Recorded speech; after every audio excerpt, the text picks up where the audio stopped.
ወሎና ምስራቅ ወለጋ ዞኖች የተለያዩ አማራ የሚኖርባቸው ወረዳዎች አማራው ትጥቆ እንዲፈታ እየተደረገ በዞኑና በወረዳ አመራሮች የሚሰለጥኑ ቄሮዎች የክልሉ መንግስት ከሚያቀርብላቸው መሳሪያዎች በተጨማሪ የአማራውን መሳሪያ በኃይል በመቀማት እያስታጠቋቸው ይገኛሉ። በሰፊው ትሰሙታላችሁ። ታሪ የስርዓቱ መቃብር ደሴ ትሆናለች። ጽናት ክፍለ ጦርና 23ኛው ክፍለ ጦር ቃኞች የስርዓቱን አመራር ደመሰሱ። የአማራ ፋኖ ብሔራዊ ኃይል ምስራቅ አማራ ቀጠና ሚኒሊክ ዕዝ የደጋው መብረቅ ኮር ጽናት ክፍለ ጦርና ልጅ ኢያሱ ኮር 23ኛው ክፍለ ጦር የሻለቃ ቃኞችን በጥምረት የብልጽግናና አከርካሪ ተሪ በረሃ ላይ ሰበሩ። በዝርዝር እንመለከታቸዋለን። በመጨረሻም የአርበኛ አለሙ ገብሩ ህይወትና የትግል ታሪክ እናስቃኟቸዋለን። አብራችን ቆዩ።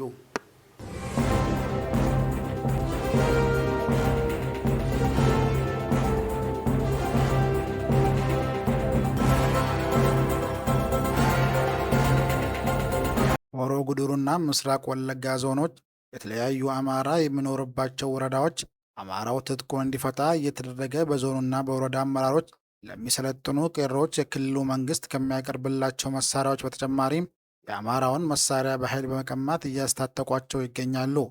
የህልውና ስጋት አለብን፣ ህጋዊ መሳሪያችንን አንፈታም ያሉ አማሮች በመከላከያ የተከበበ ትጥቅ እንዲፈታ ከተደረገ በኋላ ወደ ዞንና ወረዳ ማጎሪያ ቤቶች እየተወሰዱ ከፊሉ አድራሻቸው እየጠፋ ይገኛል። በወረዳና ከተማ አስተዳደር እንዲሁም በዞኖቹ የሚሰጥኑ የቄሮ ስልጠና ተጠናክሮ የቀጠለ ሲሆን ይህ ከታች በምስሉ ላይ የሚታዩት የምስራቅ ወለጋ ዞን አንገር ጉጉት ከተማ አስተዳደር ደረጀ በየነ፣ ምክትሉ ፍቃዱ ደሬሳና በጸጥታ ዘርፍ ኃላፊው ሰኚ ነጋ የሚሰለጥኑት ለሚሰጠው ግዳጅ ብቁ እንዲሆን እየተሰራበት ያለው የአማራ ጥላቻ ያበደ የአማራውን ሀብት ንብረት ለመዝረፍ ብሎም አማራውን ከወለጋ ምድር ለመንቀል ሌት ተቀን እንቅልፍ አጥቶ የሚሰለጥነው ኃይል ነው።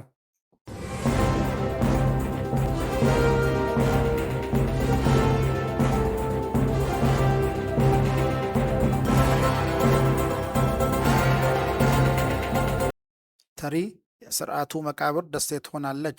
ጽናት ክፍለ ጦርና 23ኛው ክፍለ ጦር ቃኞች የስርዓቱን አመራር ደመሰሱ።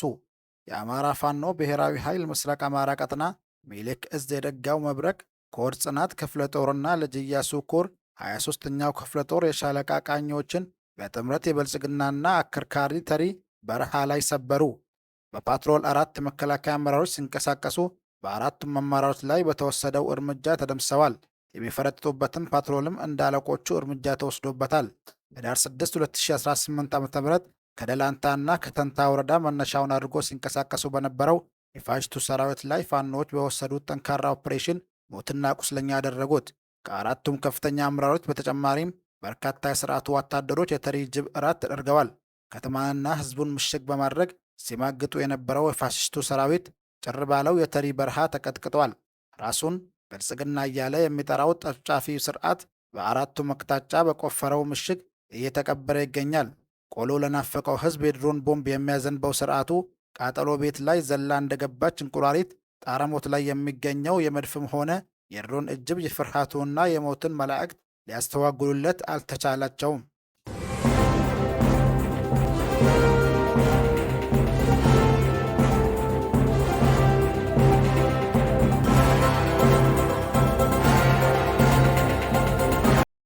በልዩ መረጃችን የፋኖ ኦነግ ሸኔ ህወሓትና ኤርትራ ከፍተኛ አመራሮች በሱዳን ተገናኝተው መምከራቸው ተሰማ። ዘኢኮኖሚስት ምንጮቹን ዋቢ በማድረግ ባወጣው ዘገባ እነዚህ ኃይሎች የጋራ ወታደራዊ እቅድ ለመንደፍ መገናኘታቸውን ዘግቧል።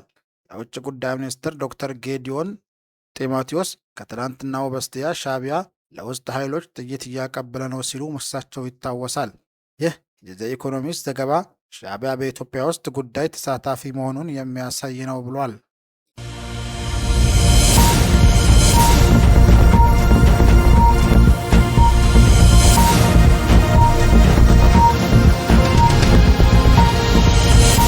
ጀግና ይሰዋል፣ ትግል ይቀጥላል ባልነው መርሃችን የአርበኛ አለሙ ገብሩ የህይወትና የትግል ታሪክ እናስደምጣቸዋለን።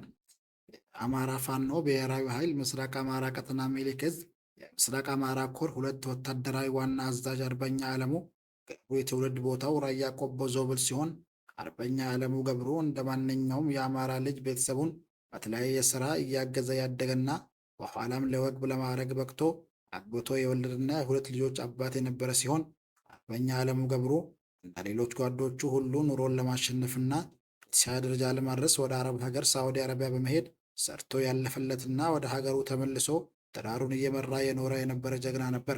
አርበኛ ዓለሙ በ2013 ዓ.ም በፈነዳው የሰሜኑ ጦርነት ጊዜ የነበረውን ጥሪ በመቀበል የዘመተ ሲሆን በወቅቱ ጠላትን ራስ ምታት በመሆን ከመደበኛው የመንግስት መከላከያ ሰራዊት በላይ ጠላት ጣርማ በር ደርሶ ራያ ላይ በደፈጣ አስቸግሮት በነበረው የዞብል ግንባር ሰራዊት አባልና ግንባር ቀደም አመራር ነበረ።